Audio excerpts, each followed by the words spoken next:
ഭരണഘടനയുടെ 25ഉം 26ഉം അനുച്ഛേദങ്ങൾ പറയുന്നത് മതസ്വത്തുക്കൾ കൈവശം വെക്കാനും അത് നോക്കി നടത്താനും ഉള്ള അധികാരങ്ങളെ കുറിച്ചാണ്. ഏത് മതവിശ്വാസത്തിൽ വിശ്വസിക്കുവാനുമുള്ള പൗരന്റെ അവകാശത്തെ സംബന്ധിച്ചാണ്. ഇതിനെല്ലാം വിരുദ്ധമായിട്ടാണ് വഖഫ് ഭേദഗതി നിയമം കൊണ്ടുവന്നിരിക്കുന്നത്. കോടിക്കണക്കിന് രൂപയുടെ വഖഫ് സ്വത്തുക്കളാണ് നമ്മളുടെ രാജ്യത്ത് ദിനംപ്രതി അന്യാധീനപ്പെട്ടു പോയിക്കൊണ്ടിരിക്കുന്നത്. അത് സംരക്ഷിക്കാൻ വളരെ ശക്തമായിട്ടുള്ള നടപടി സ്വീകരിച്ചത് 1ഉം 2ഉം പിണറായി സർക്കാരുകളാണ്. 1ാം പിണറായി സർക്കാരിന്റെ കാലത്താണ് വഖഫ് സ്വത്തുക്കൾ മുഴുവൻ സർവേ ചെയ്ത് രേഖപ്പെടുത്തണം എന്ന് തീരുമാനിച്ചത്. ആ സമയത്ത് തന്നെ ഏതാണ്ട് 60-70% സർവേ പൂർത്തിയായി. 2ാം പിണറായി സർക്കാരിന്റെ സമയത്ത് ബഹുമാന്യനായിട്ടുള്ള അബ്ദുറഹിമാൻ മിനിസ്റ്റർ വഖഫിന്റെ മന്ത്രിയായിരുന്ന സന്ദർഭത്തിൽ അത് വളരെ ക്ലിപ്തതയോടുകൂടി വ്യവസ്ഥാപിതമായി നിർവഹിക്കപ്പെട്ടു. അങ്ങനെ കോടിക്കണക്കിന് രൂപയുടെ വഖഫ് സ്വത്തുക്കൾ വഖഫ് ബോർഡിന് തിരികെ ലഭിക്കുന്നതിന് ആ സർവേകൾ കാരണമായി. അതുപോലെ തന്നെ ഞാൻ ഇന്നും ഓർക്കുന്നുണ്ട്, പല വഖഫ് സ്വത്തുക്കളിലും ഇപ്പോഴും പല പ്രമാണിമാരും മഹാഭൂരിപക്ഷം ലീഗിന്റെ ആളുകളാണ്. അവർ ആ റൂമുകൾ സ്വത്തുക്കൾ ഒക്കെ കൈയടക്കി വെച്ചിരിക്കുകയാണ്. 100 രൂപ 150 രൂപ വാടകക്കാണ് കണ്ണായ സ്ഥലങ്ങളിൽ ഈ വഖഫ് സ്വത്തുക്കൾ ഇപ്പോഴും വാടകക്ക് പോയിക്കൊണ്ടിരിക്കുന്നത്. അത് മാറ്റണമെന്ന് നമ്മൾ തീരുമാനിച്ചു. അങ്ങനെയാണ് പുത്തമ്പള്ളി ജാറത്തോടനുബന്ധിച്ചിട്ടുള്ള വലിയ ബിൽഡിംഗ് സമുച്ചയം റീടെൻഡർ ചെയ്യാൻ വേണ്ടി തീരുമാനിച്ചത്. വലിയ പ്രതിഷേധമായിരുന്നു. 50 രൂപ 75 രൂപ പണ്ട് കാലത്ത് എത്ര രൂപക്കാണോ വാടകക്കെടുത്തത് ആ വാടക എമൗണ്ടിൽ അത് മുന്നോട്ട് പോവുകയായിരുന്നു.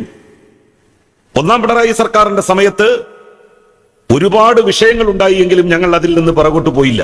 അത് റീടെൻഡർ ചെയ്തു. 150 രൂപക്കൊക്കെ വാടകക്കെടുത്തിരുന്ന ആളുകൾക്ക് തന്നെ പിന്നീട് 10,000-ഉം 15,000-ഉം വാടക കൊടുക്കേണ്ടുന്ന സാഹചര്യം ഉണ്ടായി.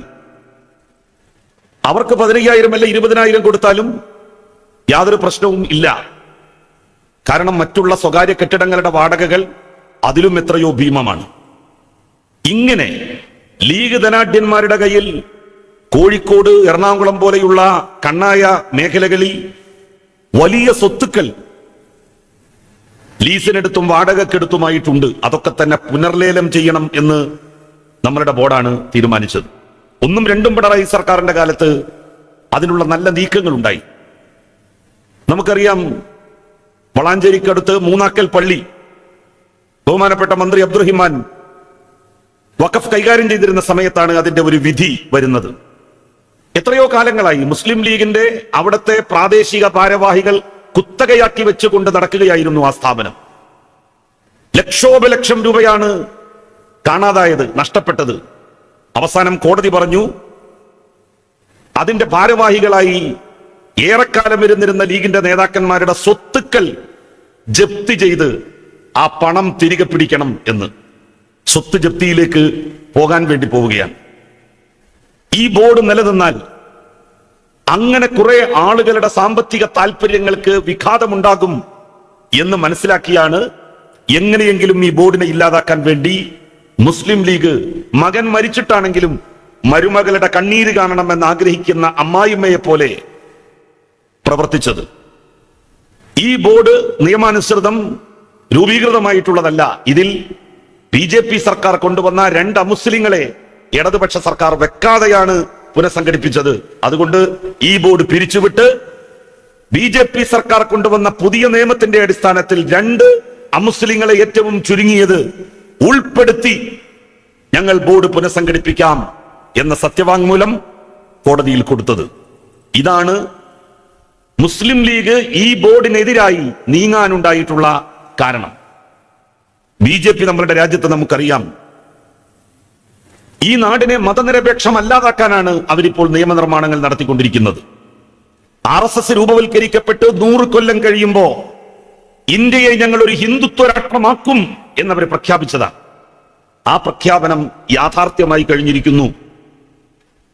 ബാബറി മസ്ജിദ് തകർത്ത സ്ഥലത്ത് രാമക്ഷേത്രത്തിന്റെ നിർമ്മാണവും കഴിഞ്ഞ് അതിന്റെ ഉദ്ഘാടനം നിർവഹിച്ച് ആ കോമ്പൗണ്ടിൽ കാവിപ്പതാക ഉയർത്തിക്കൊണ്ട് ഇന്ത്യയുടെ പ്രധാനമന്ത്രി പ്രഖ്യാപിച്ചത് ഇന്ത്യ രാമരാജ്യമായി കഴിഞ്ഞു എന്നാണ്. സ്വാഭാവികമായും അങ്ങനെ ഒരു രാജ്യം BJP വിഭാവനം ചെയ്യുന്നതിലേക്ക് എത്തണമെങ്കിൽ, പൂർണ്ണതയിലെത്തണമെങ്കിൽ ഈ രാജ്യത്തിന്റെ മതനിരപേക്ഷ സ്വഭാവം തകർക്കണം, ഇല്ലാതാക്കണം. അതിനനുസൃതമായിട്ടുള്ള ബില്ലുകളാണ് ഒന്നിനു പിറകെ ഒന്നായി നമ്മുടെ രാജ്യത്ത് ഇപ്പോൾ കൊണ്ടുവന്നുകൊണ്ടിരിക്കുന്നത്. അതാണ് പൗരത്വ ഭേദഗതി നിയമത്തിലൂടെ നമ്മൾ കണ്ടത്. പൗരത്വത്തിന് മതം നിശ്ചയിക്കുന്നു. പാകിസ്ഥാനിൽ നിന്ന്, ബംഗ്ലാദേശിൽ നിന്ന്, അഫ്ഗാനിസ്ഥാനിൽ നിന്ന് ഇന്ത്യയിലേക്ക് കുടിയേറി പാർത്ത മുസ്ലിങ്ങളല്ലാത്ത എല്ലാ മതവിഭാഗക്കാർക്കും പൗരത്വം നൽകും, മുസ്ലിങ്ങൾക്ക് മാത്രം നൽകില്ല. അത് ഇന്ത്യയുടെ പ്രധാനമന്ത്രി പ്രഖ്യാപിച്ച RSSന്റെ രാജ്യത്തേക്ക് ഈ നാട് പതിയെ പതിയെ നടന്ന് പൂർണ്ണതയിലെത്താൻ വേണ്ടി പോകുന്നു എന്നുള്ളതിന്റെ തെളിവാണ്. മുത്തലാഖ് ബില്ല് കൊണ്ടുവന്നതും അതിന്റെ അടിസ്ഥാനത്തിൽ തന്നെയാണ്. CPIM-ന്റെ അഖിലേന്ത്യാ സെക്രട്ടറി സീതാറാം യെച്ചൂരി പറഞ്ഞു, triple talaq or single talaq it means divorce. ഒരു തലാഖാവട്ടെ, 3 തലാഖാവട്ടെ, അതുകൊണ്ട് ഉദ്ദേശിക്കുന്നത് വിവാഹമോചനമാണ്. വിവാഹമോചനം ഒരു മുസ്ലിം പുരുഷൻ ചെയ്താൽ ആ മുസ്ലിം പുരുഷന് 3 വർഷത്തെ തടവ് ശിക്ഷ. എന്നാൽ ഇതേ ഡിവോഴ്സ് ഒരു ഹിന്ദു യുവാവോ അല്ലെങ്കിൽ ഒരു ഹിന്ദു പുരുഷനോ ക്രിസ്ത്യൻ പുരുഷനോ സിഖ് പുരുഷനോ പാർസി മതവിഭാഗത്തിൽപ്പെടുന്നയാളോ ചെയ്താൽ അതൊരു സിവിൽ കേസ് മാത്രമാണ്, ക്രിമിനൽ കേസേ അല്ല. ഒറ്റ ദിവസം പോലും അവരെ ജയിലിലിടുന്ന പ്രശ്നമില്ല. യെച്ചൂരി പറഞ്ഞു, ഇത് വിവേചനമാണ്. പ്രജകളെ അല്ലെങ്കിൽ പൗരന്മാരെ രണ്ടായി കാണുന്നതിന് തുല്യമാണിത്. ഒരു കാരണവശാലും ഇത് അനുവദിക്കാൻ കഴിയില്ല. ഇന്ത്യയിലെ മുസ്ലിം ഭൂരിപക്ഷ സംസ്ഥാനമായിട്ടുള്ള ജമ്മു കശ്മീരിന്റെ ന്യൂനപക്ഷ സ്വഭാവം, മുസ്ലിം സ്വഭാവം ഇല്ലാതാക്കലായിരുന്നു അവരുടെ 3ാമത്തെ ലക്ഷ്യം. അതിനുവേണ്ടിയാണ് 370-ാം വകുപ്പ് അനുസരിച്ച് ഇന്ത്യൻ ഭരണഘടന ജമ്മു കാശ്മീരിന് നൽകിയിരുന്ന പ്രത്യേകാവകാശം ഇല്ലാതാക്കിയത്. 370-ാം വകുപ്പ് അനുസരിച്ച് പ്രത്യേകമായിട്ടുള്ള ഒരു അവകാശം ആർക്ക് നൽകിയിരുന്നു? ജമ്മു കാശ്മീരിലെ ജനങ്ങൾക്ക് നൽകിയിരുന്നു. അത് നൽകിയത് അവിടെ ഭൂപരിഷ്കരണ നിയമം നടപ്പിലാക്കപ്പെട്ടതോടുകൊണ്ടുകൂടിയാണ്. കേരളം കഴിഞ്ഞാൽ ഭൂപരിഷ്കരണ നിയമം, എല്ലാവർക്കും ഭൂമി എന്ന് പറയുന്നത് നടപ്പിലാക്കപ്പെട്ട ഒരു സംസ്ഥാനമാണ് കശ്മീർ. ഭൂമി അവിടെ വിറ്റുപോകാതിരുന്നത് കശ്മീരികൾക്കല്ലാതെ ഭൂമി വിൽക്കാൻ പാടില്ലാത്തത് കൊണ്ടാണ്. ഇപ്പോ ആർക്കും വിൽക്കാം. ഈ 370-ാം വകുപ്പ് എടുത്തു കളഞ്ഞതോടുകൂടി ഇന്ത്യയുടെ വിവിധ ഭാഗങ്ങളിൽ നിന്ന് കോർപ്പറേറ്റ് മുതലാളിമാർ, വലിയ വലിയ സമ്പന്നന്മാർ, അവരൊക്കെ കാശ്മീരിലേക്ക് ചേക്കേറി അവിടത്തെ പാവപ്പെട്ട കാശ്മീരികളിൽ നിന്ന് നമ്മളുടെ നാട്ടിൽ ഗോത്രവർഗക്കാർക്ക്, SC വിഭാഗക്കാർക്ക്, ആദിവാസികൾക്ക് സർക്കാർ കൊടുത്ത ഭൂമി ചുളിവിലക്ക് തട്ടിയെടുക്കുന്നത് പോലെ കാശ്മീരിലെ ഉൾനാടൻ ഗ്രാമങ്ങളിലെ പാവപ്പെട്ട മനുഷ്യരിൽ നിന്ന് ഭൂമി ചുളിവ് വിലക്ക് വാങ്ങി അവരെ ലാൻഡ്ലെസ് പീപ്പിൾ ആക്കുവാനുള്ള ശ്രമത്തിന്റെ ഭാഗമാണ്. അവരെ ഭൂരഹിതരാക്കണം. ഇപ്പോൾ ജമ്മു കാശ്മീർ എന്ന് പറയുന്ന ഒരു സംസ്ഥാനമില്ല. സംസ്ഥാന പദവിക്ക് വേണ്ടി അവിടുത്തെ ഭരണാധികാരികൾ വളരെ ശക്തമായിട്ടുള്ള ആവശ്യം ഉന്നയിച്ചുകൊണ്ടിരിക്കുകയാണ്. ലഡാക്കിനെ മുറിച്ചു രണ്ടായിട്ട്. അങ്ങനെ നമ്മളുടെ രാജ്യത്തെ മതനിരപേക്ഷതയുടെ സ്തംഭങ്ങളെ മുഴുവൻ ഇല്ലാതാക്കുകയാണ്. അതിന്റെ ഏറ്റവും അവസാനത്തെ പടിയാണ് വഖഫ് ബോർഡിൽ മറ്റു മേഖലകളിൽ നിന്നുള്ള, മറ്റു വിഭാഗങ്ങളിൽ നിന്നുള്ള പ്രാതിനിധ്യം എന്ന് പറയുന്നത്. ഇത് തീർത്തും അന്യായമാണ്. ലോകത്ത് ഇങ്ങനെ ഇതിന് സമാനമായ ഒന്ന് മറ്റെവിടെയും നമുക്ക് കാണാൻ വേണ്ടി കഴിയില്ല. ദേവസ്വം ബോർഡുകളിൽ അഹിന്ദുക്കളെ നിയമിച്ചാൽ അതേക്കുറിച്ച് എന്തായിരിക്കും പ്രതികരണം? BJP-യുടെ പ്രതികരണം എന്താകും? RSSന്റെ പ്രതികരണം എന്താകും? ഇങ്ങനെ പോയാൽ ഈ പുതിയ ഭേദഗതി നിയമം അനുസരിച്ച് വഖഫ് സ്വത്തിനു മേലുള്ള തർക്കം തീർക്കാനുള്ള അധികാരം ഇനിമേലിൽ വഖഫ് ബോർഡിനാവില്ല. ഒരു സ്വത്ത് വഖഫ് സ്വത്താണോ അല്ലയോ എന്ന് തീരുമാനിക്കേണ്ടത് ജില്ലാ കളക്ടർമാരാണ്. ഉത്തരേന്ത്യയിലൊക്കെ കോടിക്കണക്കിന് രൂപയുടെ കണ്ണായ സ്ഥലത്തുള്ള സ്വത്തുക്കളാണ്. സ്വാഭാവികമായിട്ടും തർക്കം വരും. തർക്കം വരുന്ന നിമിഷം the entire property will be taken over by the collector. മൊത്തം സ്വത്തും കളക്ടർ നേരിട്ട് ഏറ്റെടുക്കും. സാധാരണഗതിയിൽ ഒരു തർക്കമുണ്ടായാൽ ആ തർക്കം പരിഹരിക്കുന്നത് വരെ സ്റ്റാറ്റസ് കോ തുടരും. പക്ഷെ അങ്ങനെയല്ല. ഇത് തർക്കമുണ്ടായ നിമിഷം തന്നെ അതിന്റെ പൂർണ്ണാധികാരം ജില്ലാ കളക്ടർ ഏറ്റെടുക്കും. എന്നിട്ട് തർക്കം തീരുന്ന സമയത്ത് എന്താണോ അതനുസരിച്ച് ജില്ലാ കളക്ടർ ആ സ്ഥലം ആർക്കാണെന്ന് വെച്ചാൽ വിട്ടുകൊടുക്കും എന്നാണ് പുതിയ ഭേദഗതി പറയുന്നത്. അത് തീരുമാനിക്കാനുള്ള അവകാശവും ജില്ലാ കളക്ടർക്കാണ്. വഖഫ് ട്രിബ്യൂണൽ എന്ന് പറയുന്നതിനെ ഒരു കടലാസ് പ്രസ്ഥാനമാക്കി ഈ ഭേദഗതി നിയമം മാറ്റി.